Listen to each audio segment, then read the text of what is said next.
오늘은 진짜 작정하고 만든 다이어트와 식습관에서 가장 중요하다고 개인적으로 생각하는 이야기를 준비했습니다. 특히 다이어트만 시작하면 빵, 면, 떡 이런 밀가루 음식이 너무 땡기거나 분명 밥을 배부르게 먹었는데도 조금만 지나면 또 출출해지고 디저트나 과자, 달달한 음료가 계속 생각나는 분들이라면 무조건 도움이 될 거라고 확신하는 부분이 있어요. 저도 이런 문제에 대해서 고민을 많이 했었고 결국 확률 높은 답을 찾았습니다. 그래서 오늘은 왜 밀가루가 이렇게 맛있고 끊고 싶어도 계속 땡기는지, 그리고 왜 배부른데도 다시 땡기고 먹고 나면 또 배고파지는지, 이 원리를 최대한 짧고 쉽게 정리하고 핵심 부분만 추려서 실제 배달 음식에 적용했던 방법을 소개해 볼게요. 끝에서는 제가 해보고 꽤 효과 봤던 아주 간단한 팁 하나도 말씀드릴 거예요. 일단 가장 먼저 말하고 싶은 게, 우리가 이런 원인은 모른 채 결과만 막으려고 하면 실패하는 거라고 생각하는 게 있어요. 우리가 맨날 참으려고만 했지 왜 이렇게 계속 음식이 땡기는지 먹고 싶은지는 잘 안 보게 되거든요. 근데 이걸 알고 나면 접근이 완전 달라집니다. 이걸 좀 쉽게 비유하면 제가 일하면서 자주 느끼는 건데요. 예를 들어 저는 음식점 운영할 때 음식에서 머리카락이 나왔다고 하면 그때마다 손님에게 매번 사과하고 끝내는 게 아니라 아예 왜 나왔지? 어떻게 다음에 해결하지? 이런 식으로 생각하거든요. 그래서 그때 주방 모자 착용 체크를 만들고 아침에 한번 점검하도록 업무를 짰고, 그러면 그날 하루는 아예 문제가 발생 확률이 확 줄어들게 되는 이런 식으로 업무를 개선했었어요. 이게 뭐냐면 어려운 말로는 선행지표라고 하는데, 약간 결과가 지금 머리카락 청결 해결을 해야 돼. 그때 선행지표로 주방 모자를 쓰고 아침 체크도 하자까지 가는 거죠.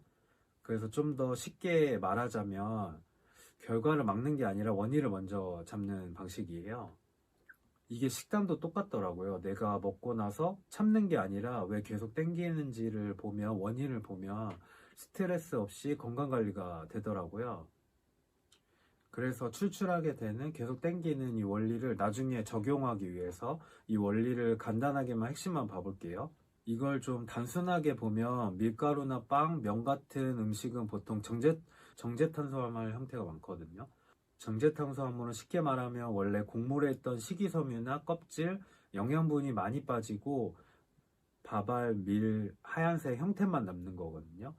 그럼 몸이 분해하기 쉬우니까 소화가 빨라지는 형태만 남는 음식이라고 보시면 됩니다. 그래서 비유를 하자면 통곡물이 원형 그대로 남아있는 나무라면 정제탄수화물을 잘게 톱밥처럼 갈아 놓은 상태에 가까운 거예요. 그래서 이런 음식은 소화가 빠르고 먹으면 혈당이 빠르게 올라가는 특징들이 있습니다. 근데 문제는 이게 빨리 올라가면 또 빨리 떨어져서 이게 문제가 되는 거예요. 이렇게 되면 몸에서는 다시 에너지가 떨어질 때 다시 에너지가 부족하다고 느끼고 허기지고 식곤증 같은 신호가 옵니다. 그래서 배가 안 고픈데도 뭔가 먹고 싶다는 느낌이 생기는 거죠. 가짜 배고픔이라고도 하죠. 그래서 보면 먹는다, 혈당이 확 오른다, 갑자기 졸린다, 몇 시간 뒤에 허기지고 출출해진다. 이게 매일 반복되는 거예요. 그리고 여기에 추가로 하나 더 있어요. 밀가루 음식은 그냥 탄수화물이라서만이 아니라 보통 식감이 좋잖아요. 쫄깃하고 부드럽고 바삭하고 거기에 기름, 소금, 당까지 같이 들어가니까 맛이 훨씬 맛있죠. 그러니까 이게 단순히 배고파서 먹는 게 아니라 먹었을 때 도파민 나오고 기분이 좋고 그 기억까지 같이 남는 음식이 되는 거예요. 쉽게 말하면 배를 채우는 음식이라기보다는 또 생각나는 음식이 되는 거죠. 아무래도 이런 상황에서 우리가 뭐 참아야지, 어떤 식단들 예를 들어 닭가슴살 샐러드 식단 해야지, 아니면 참고 버텨야지, 오늘만 먹고 내일부터 끊어야지 하면 결국 다이어트 실패하게 될 수밖에 없는 거죠. 거기다 평생 참으면서 풀만 먹고 살기도 너무 행복하지 않잖아요.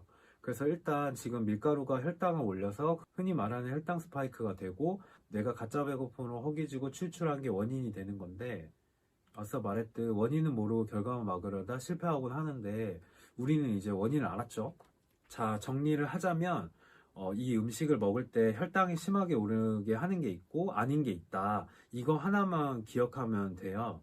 대표적으로는 밀가루나 튀김이 있고, 의외로 초밥처럼 흰쌀 비중이 높은 음식도 혈당을 빠르게 올리기 쉬운 편입니다. 그러면 이제 이걸 실제 밥 먹을 때 적용해 볼게요. 이거 하나만 알아도 건강식단 다이어트 할 때 대부분 해결이 됐거든요. 예를 들어 초밥 플러스 초밥 냉모밀 세트가 있죠. 배달이나 점심 외식에서 진짜 흔한 조합이잖아요.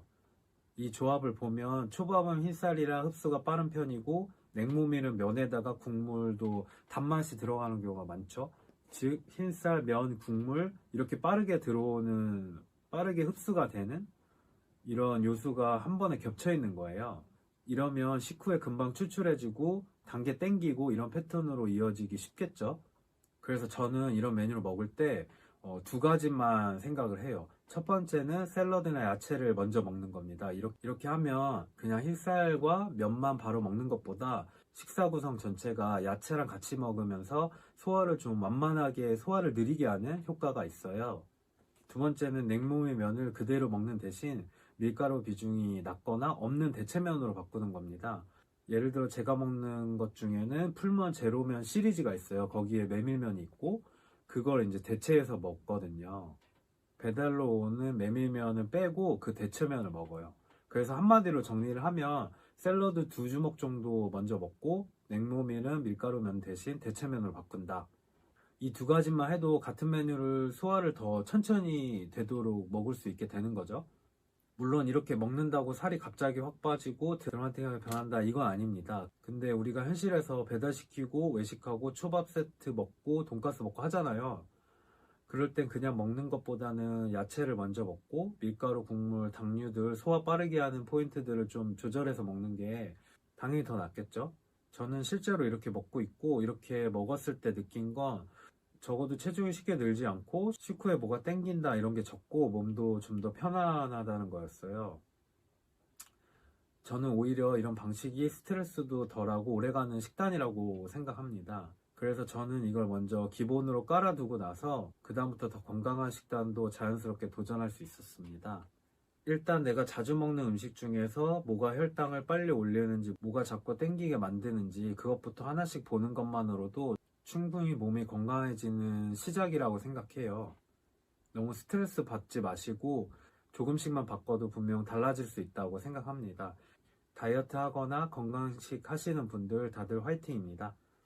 그리고 다음 영상에서는 이거 말고도 제가 실제로 시도해보고 괜찮았던 방법들, 예를 들면 제가 평소 먹는 음식들을 구글 시트나 마인드맵에 쫙 나열해서 혈당 높은 수치, 제한 수치 높은 음식별로 구분하고 여기서 하나하나 대처 음식을 찾았고 같이 곁들여 먹을 야채나 단백질, 좋은 지방도 골랐던 이런 방법들 찾아가는 과정들, 이런 것들을 제가 실제 식단에서 어떻게 적용했는지 서브웨이 같은 현실적인 예시까지 넣어서 하나씩 구체적으로 풀어보겠습니다. 감사합니다.